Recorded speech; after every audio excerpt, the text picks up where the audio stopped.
In this question, if y is equal to e raised power x and y is equal to kx square touches each other at each other, find k. तो k की value find करिए, दोनों curve एक दूसरे को touch कर रहे हैं, ठीक है। तो अगर थोड़ा सा ग्राफिकली ड्रॉ करते कि कैसा पॉसिबिलिटी, क्योंकि दोनों स्टैंडर्ड कर्व है, ठीक है। एक एक्सपोनेंशियल का दिख रहा है, ठीक है, और दूसरा क्या है, पैराबोला के y equal to k x square का। तो ये curve y equal to k x का स्क्वायर का ग्राफ कैसा होगा, कुछ ऐसा कर्व हो रहा है, राइट।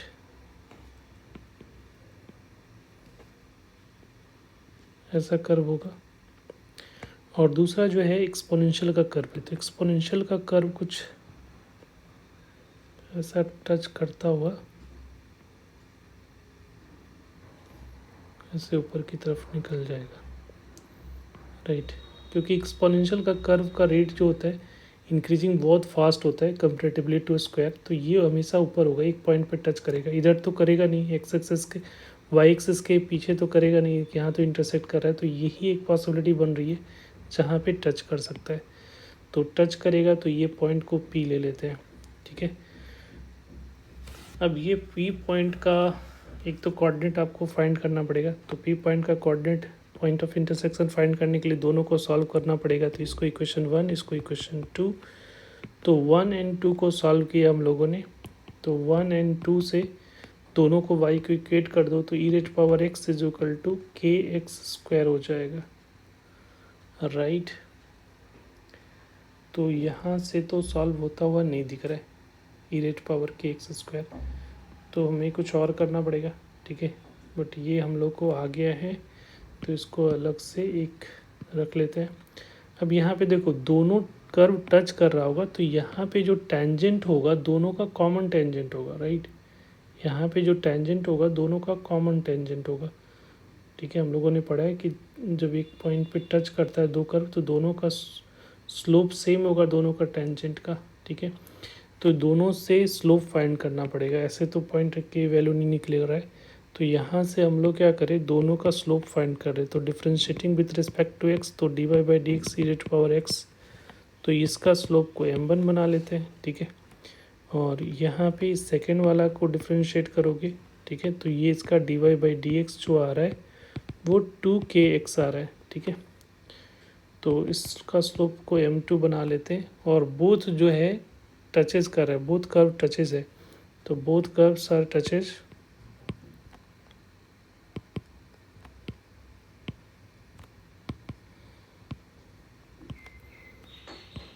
Each other. तो अगर एक दूसरे को टच कर रहा है तो इसका मतलब क्या होगा, m1 इक्वल टू m2 होना चाहिए। तो यहाँ से कह सकते हो e raise power x is equal to 2kx हो जाएगा, राइट। और ई रेज पावर एक्स जो है वो किसके बराबर है, y के बराबर है। तो यहाँ पे ई रेज पावर एक्स वाई के बराबर है, और y किसके बराबर है, के एक्स स्क्वायर के बराबर है। तो इक्वेशन 1 एंड 2 के हेल्प से हम लोग क्या कर सकते हो, ई रेज पावर एक्स को हम लोग क्या लिख सकते हैं, के एक्स स्क्वायर लिख सकते हैं, क्योंकि ये y के बराबर है, ठीक है। y equal to e x, तो एक्स के जब y, और y किसके बराबर है, के एक्स स्क्वायर के, तो यहाँ पे ऐसा लिख सकते हो। अब ये k से k कैंसिल कर दिया हम लोगों ने, k से k कैंसिल आउट हो गया, और यहाँ पे एक्स स्क्वायर, ठीक है, x square minus 2x equal to 0 आ रहा है। तो x is equal to x minus 2 equal to 0, तो x की वैल्यू 0 जो कि पॉसिबल नहीं है, 0 पे तो कभी टच कर ही नहीं सकते।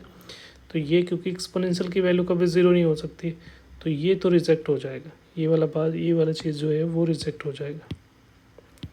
तो यहाँ से x की एक ही वैल्यू दिख रही है, that is equal to x is equal to 2। तो x की वैल्यू, एक वैल्यू हम लोगों ने फाइंड कर लिया 2, तो y की वैल्यू क्या होगी, तो y की वैल्यू फाइंड करने के लिए इक्वेशन 1 में, फ्रॉम इक्वेशन 1 से y की वैल्यू फाइंड करोगे, तो y is equal to e raise power 2 हो जाएगा। जब x की वैल्यू 2 होगी तो ई रेज पावर 2 हो गया ये y वैल्यू। अब यहाँ पे जो है इक्वेशन 1 2 से k की वैल्यू फाइंड करनी है, तो x की वैल्यू अगर इक्वेशन 1 2 को इक्वेट किया फ्रॉम 1 एंड 2, अब यहाँ से आ जाओ, तो 1 एंड 2 से लिया हम लोगों ने, तो e raise power x is equal to k x square है।